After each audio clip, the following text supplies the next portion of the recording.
બનાસકાંઠા જિલ્લાના દાંતા તાલુકાના ભેમાણ નજીક ચાલકને ચોર સમજી ટોળાએ ઢીબી નાખ્યો. ગત રાત્રિએ રતનપુરથી મોમનવાસ વર્ધી મૂકી પરત ફરતી વખતે બનાવ બન્યો. નારગઢનો રિક્ષા ચાલક વર્ધી મૂકી રાત્રે ભેમાણ નજીક લઘુશંકા કરવા ઊભો હતો ત્યારે ટોળાએ ખાતરી કર્યા વગર ઢીબી નાખ્યો. પીડિતનો મોબાઈલ પડાવી લીધો અને તું ચોર છે કહી સાંભળ્યા વગર માર માર્યો. અંદાજે 50થી 60 લોકોના ટોળાએ હુમલો કર્યો. ઘાયલ રિક્ષા ચાલકને સારવાર અર્થે દાંતા રેફરલ હોસ્પિટલ ખસેડવામાં આવ્યો છે. ગત રાત્રે ટોળા દ્વારા માર મારતો વિડીયો સોશિયલ મીડિયા પર વાયરલ થયો છે. દાંતા પોલીસ મથકે રિક્ષા ચાલક દ્વારા ફરિયાદ કરાઈ છે. Okay sir. મારું નામ ડૉક્ટર મહેન્દ્રસિંહ CHC દાંતા. આપણે એક રાણાભાઈ ડાયાભાઈ પાથરી નારગઢના છે રહેવાસી, જે આજે 11 વાગે 27/2/2026ના રોજ અહીંયા સારવાર માટે આવ્યા હતા.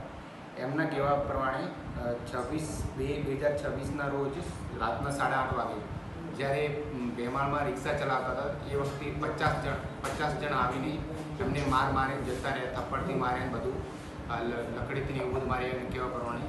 એના પછી અમે એના 11 વાગે આજે સવારે 27/2/26ના રોજ સારવાર માટે પાછળ વોર્ડમાં એડમિટ કર્યા છીએ અને એક્સરે બધું કરાવીશ. એના પછી જે પોલીસ સ્ટેશન CHC દાંતા તરફથી વર્ધી નોંધાવવાની પણ નોંધાવી દીધી છે અને આગળ કાર્યવાહી કરી દીધી.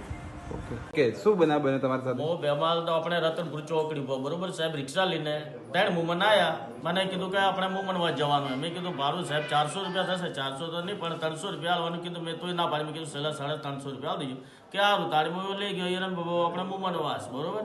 મુમનવાસ જઈને ઉતારી આ લોકોને. પછી મને થઈ ગયા રાતના 8 વાગી ગયા તો બરોબર ઘોટામાં તો.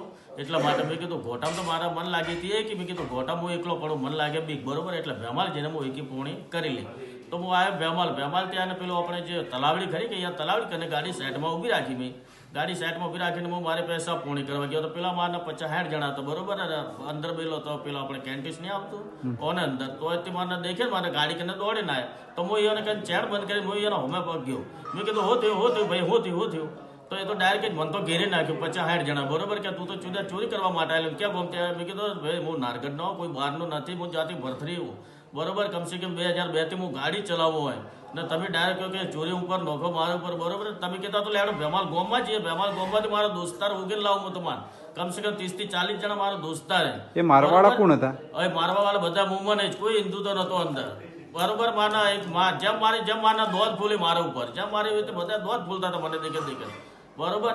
એટલે મને 3 થી 4 વખત તો નેચે પછાડીને મારે કમસે કમ પાટું મારી મારે છાતીમાં વધારે બનાવે ને પછી માથામાં મારા દેખો અહીંયાથી ફૂલાઈ બી ગયો વધારે, માથામાં વધારે મને મારે બરોબર. મને રાતની પછી એમ કરીને મારા દોસ્તા 4-5 જણા આવ્યા ભેમાલથી મુમન બરોબર. આ લોકો કીધું કે આ છોકરો તો હમણાં વર્દી લઈને જતો હતો બરોબર આપણે સંબંધિત મેકવા માટે. તો તમે આ છોકરાને કેવી રીતે માર્યો? કે આ તો મને તોય ઊભી રાખીને ગાડીને એટલે તમે કોઈની જાણ કરી? ફરિયાદ કરીને મેં સાહેબ હવે રાતોરાત FR ફડાઈ દીધો. મેં જેને FR ફડાય ને મેં વિડીયો આવ્યો તો એ વિડીયો આપણે પોલીસ સાહેબને બી હાલ દીધો. મેં DSPને બી હાલ દીધો હોય ઓકે બરોબર. એ DSPને બી મેં વિડીયો હાલ દીધો હોય. તમારું નામ? મારું નામ રાણાભાઈ ડાયાભાઈ ભરથરી, ગામ નારગઢ.